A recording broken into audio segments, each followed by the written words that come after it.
Dans une vidéo précédente, je vous ai fait vivre un protocole qui permet de travailler sur la peur de l'échec qui nous empêche d'aller de l'avant et de nous lancer dans des projets qui pourtant nous motivent. J'ai appelé ce protocole « Visualiser le pire pour libérer l'action ». Aujourd'hui, je veux vous parler d'une extension à ce protocole. Cette extension est née d'un échange en atelier avec des praticiens. Ce protocole est devenu beaucoup plus robuste et c'est d'ailleurs une belle illustration de ce que nous pouvons faire avec la PNL 2.0, c'est-à-dire produire des protocoles, produire des modèles, les présenter à la communauté et les améliorer sur base des feedbacks reçus. Si vous n'avez pas vu le protocole initial, je vous conseille de le visionner avant de visionner cette vidéo. Ça vous donnera une meilleure idée de ce qu'il permet de faire et en tout cas, dans la version initiale, il a été conçu pour un cas de figure précis.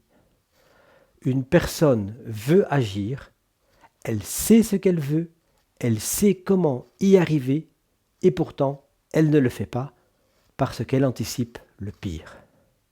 Parce que la peur des conséquences la paralyse. On l'aide à traverser son pire scénario.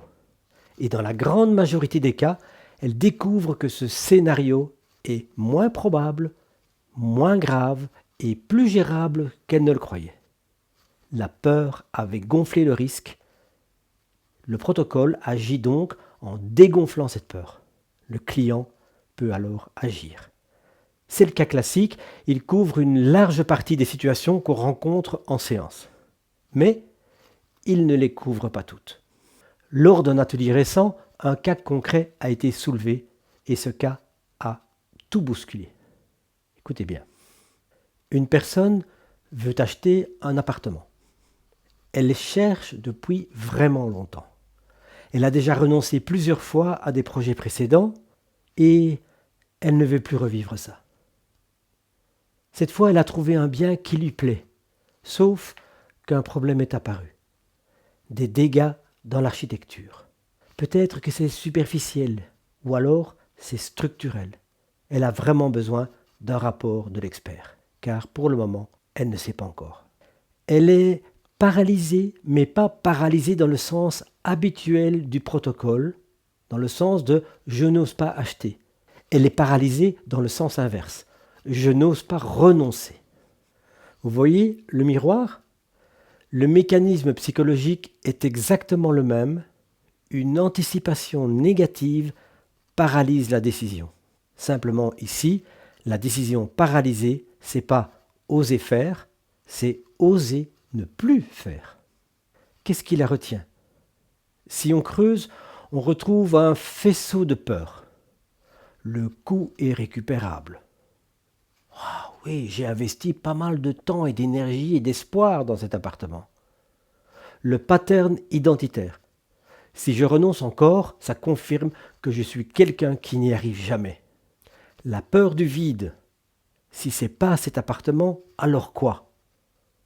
La peur du regret. Et si finalement c'est pas si grave et que je passe à côté de l'occasion en or ? Ça vous rappelle quelque chose ? C'est exactement ce qu'on voit chez les clients du protocole standard. Même mécanisme, mais cette fois une direction opposée. Mais, et c'est là que ça devient intéressant, il y a une nuance fondamentale. Et c'est cette nuance qui a ouvert toute la réflexion. Dans le protocole standard, le pire scénario est généralement exagéré par l'amygdale.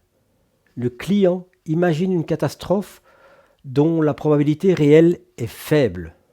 À l'étape 6 du protocole, la probabilité tombe souvent sous les 20% et l'impact à 1 an sous les 4 sur 10. Le monstre était donc bien plus petit qu'il n'en avait l'air. Dans le cas de l'appartement, le risque n'est pas imaginaire. Il y a des dégâts, c'est un fait documenté. Ce qu'on ne sait pas, c'est leur gravité. Le rapport d'expert n'est pas encore là. On est donc dans un brouillard. Et c'est ce brouillard qui active le mécanisme d'anticipation. Le cerveau fait ce qu'il fait toujours face à l'incertitude. Il complète, il imagine, il construit des scénarios. Sauf qu'ici, le pire n'est pas improbable. La probabilité que les dégâts soient sérieux est suffisamment grande pour qu'on ne puisse pas la balayer d'un simple revers de la main. On ne peut donc plus dire « traversons le pire » pour découvrir qu'il est gérable, parce que peut-être qu'il ne l'est pas, tout simplement. Et ça change la posture du praticien. Dans le protocole standard, la traversée du pire a une fonction, celle de libérer le client. Il découvre que le monstre est plus petit que prévu, et ça lui permet d'avancer. L'intention implicite, c'est « traversons pour dégonfler ». Dans le cas d'un risque incertain, mais réel, cette intention ne tient plus.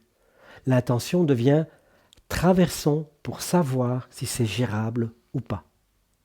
Et le protocole passe d'un outil de libération à un outil d'évaluation lucide.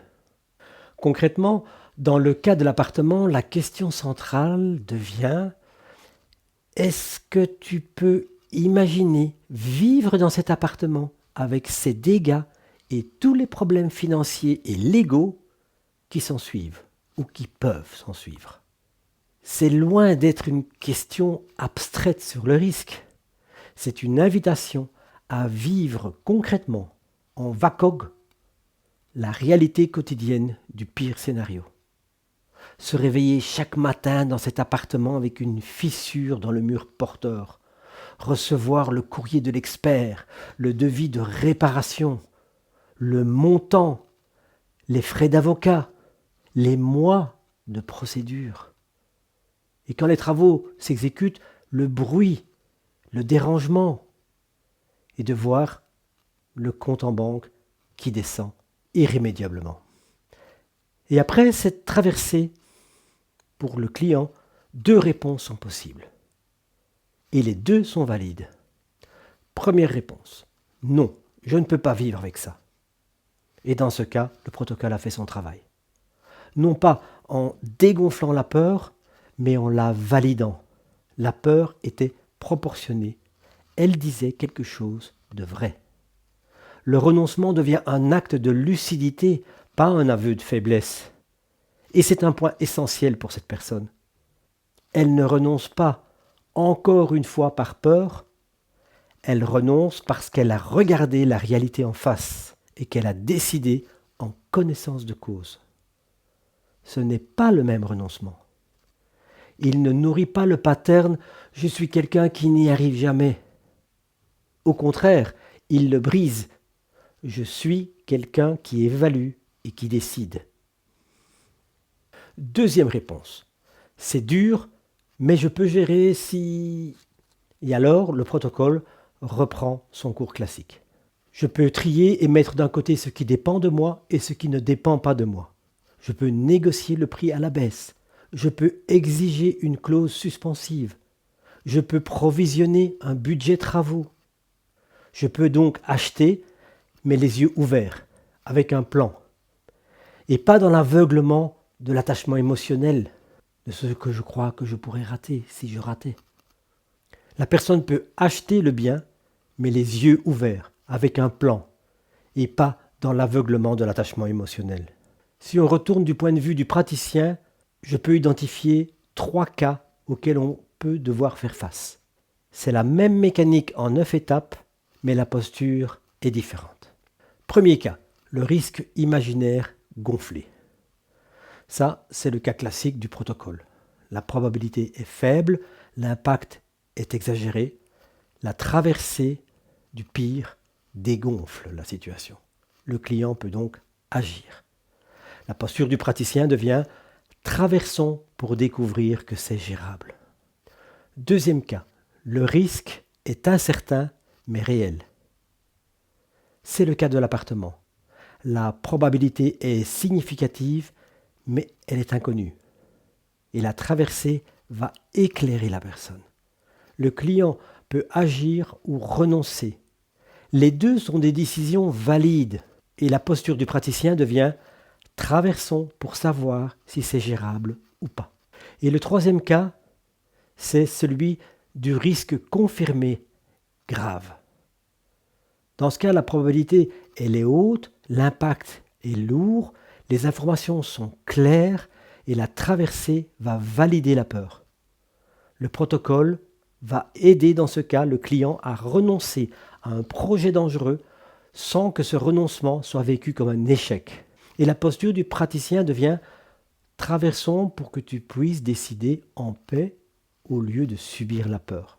On a donc en face de nous 3 cas et 3 postures. Et pourtant, une seule mécanique. Et un point commun dans les 3 cas. Le client sort de sa paralysie. Pas toujours par l'action.